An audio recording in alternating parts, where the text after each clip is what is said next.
Hey everyone, welcome to All Things Space. Now let's get into the video. Many a great civilization have come and gone with the tide of time, but how do we know about them? Have they contributed to our existence and understanding of history today? And how do we know of their existence? Well, evidence of great civilizations has been discovered. Keep watching to learn more. But before we begin, be sure to like this video and subscribe to the channel so you don't miss out on any of our future videos. Mayan civilization. The Maya constructed vast stone cities into the jungles of southern Mexico and Central America, replete with ornate plazas, palaces, pyramid temples, and ball courts, making them the New World's most sophisticated pre-Columbian civilization.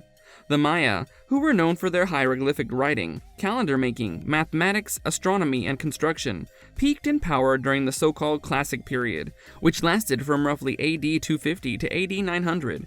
However, near the conclusion of the Classic period, in one of history's great mysteries, the people ousted their monarchs, abandoned their cities, and stopped innovating technologically. Several explanations have been proposed to explain what occurred. Some historians blame the societal collapse on a major drought exacerbated by deforestation and soil erosion, while others blame a disease epidemic, a peasant revolt against an increasingly corrupt ruling class, constant warfare among the various city-states, a breakdown of trade routes, or a combination of these factors. The Maya never vanished despite their dispersion. Thousands of their Mayan-speaking descendants still live in the area today. Plazas, palaces, temples, pyramids, and courts for playing the classic Maya ball game, ulama, have all been discovered during excavations of Maya sites, all of which are ritually and politically vital to Maya society. A huge community of farmers surrounded and sustained Maya towns. Indus civilization. The Indus started settling in what is now India and Pakistan as early as 8,000 years ago, making them one of the world's oldest civilizations. They inhabited roughly 386,000 square miles of area by the 3rd millennium BC, much more than their better-known contemporaries in Egypt and Mesopotamia, and accounted for an estimated 10% of the world's population. They also invented a writing system that has yet to be understood, and their towns had sanitary systems that were unrivaled until the Roman era. The Indus, also known as the Indus Valley or Harappa civilization, fell into freefall about 1900 BC. The people reportedly left the cities and moved to the southeast. Scholars used to assume that an Aryan invasion from the north caused the Indus to collapse, but this view is no longer popular. According to recent studies, the monsoon cycle basically ceased for 2 centuries, making agriculture practically impossible. Other variables such as earthquakes or malaria or cholera epidemics might have had a role. Sculptures, seals, ceramics, gold jewelry, and anatomically realistic figures in terracotta, bronze, and steatite have all been discovered in Indus Valley excavation sites. ANASAZI. During the 12th and 13th centuries, the ANASAZI carved remarkable stone houses into the sides of cliffs in the parched Four Corners area of modern-day Arizona, some of which included hundreds of chambers. No other structure in the United States would be higher until the 1880s, when the first skyscrapers were built.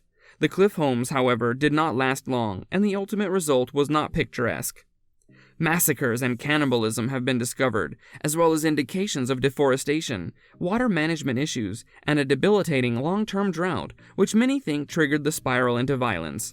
Religious and political turmoil, similar to what Europe experienced during the Protestant Reformation, may have exacerbated the disorder, forcing the ANASAZI to evacuate south by AD 1300. The Hopi and Zuni peoples are modern-day descendants of the ANASAZI, while some prefer to refer to themselves as ancestral or ancient Puebloans. Long before Columbus, the ANASAZI Indians ruled over what is now American Southwest for 1,000 years. Their civilization was just as advanced and complicated as the Mayans. The ANASAZI then vanished almost completely without notice. Craig Childs, a commentator, is the author of House of Rain, a new book that attempts to explain that old enigma. An ANASAZI site in southwestern Utah provides hints. The ANASAZI resided in this area. The relics of a major Neolithic civilization may be found all across southeastern Utah. Single structures the size of the Sears Tower's foundation. Huge round ceremonial rooms with ceilings weighing 90 tons. This was a monument-filled landscape. Cahokia. Indigenous settlements started to appear in the rich river valleys of the American Southeast and Midwest some 1,200 years ago.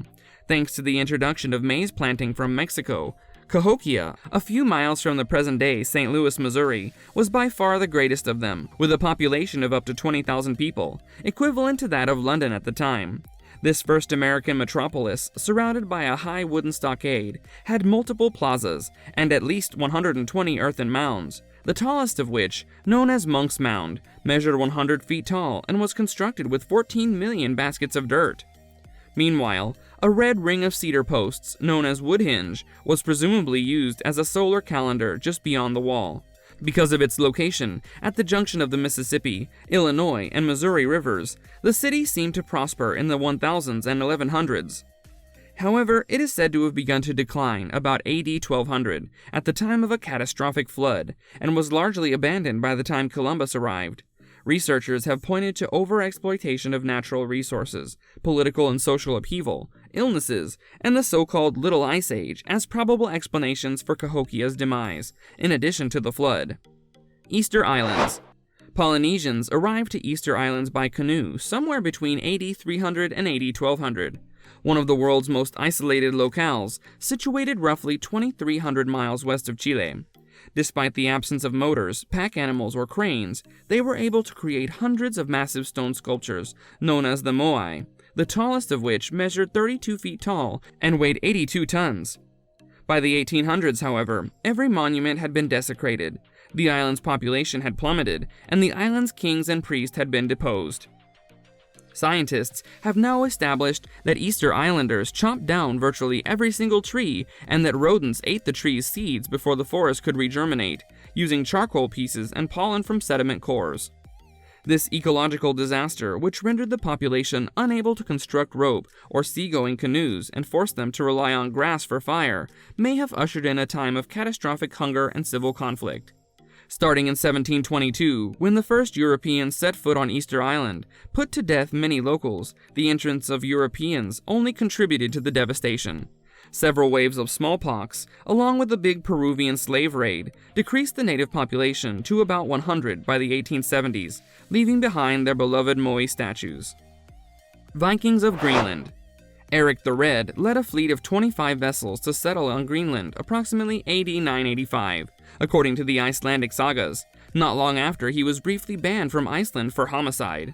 These Vikings herded goats, sheep, and cattle, erected stone churches that may still be seen today, and hunted caribou and seals, establishing two colonies, the larger eastern settlement and the western smaller settlement.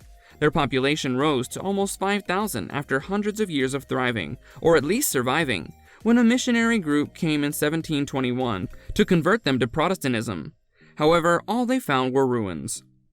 Since then, archaeologists have discovered that the western settlement collapsed about AD 1400 and that the eastern settlement was abandoned a few decades later. The arrival of the Little Ice Age in the 14th century was very probably a major element, since it choked the way into and out of Greenland with sea ice and limited growing seasons on already vulnerable regions. To make things worse, the Viking Greenlanders' major export, walrus ivory, saw a market collapse. No one knows, however, how the last death blow was administered.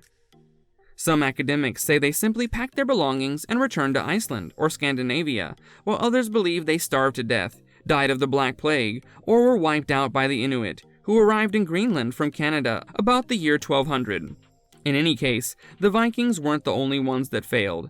At least 3 previous cultures had died in Greenland, including the Dorset, who shared the island with both the Vikings and the Inuit for a short period. With that, we come to the end of the video. Don't forget to subscribe to our channel and hit the bell icon so you don't miss out on future videos. If you enjoyed the content, then do leave a like. So until next time, take care and goodbye.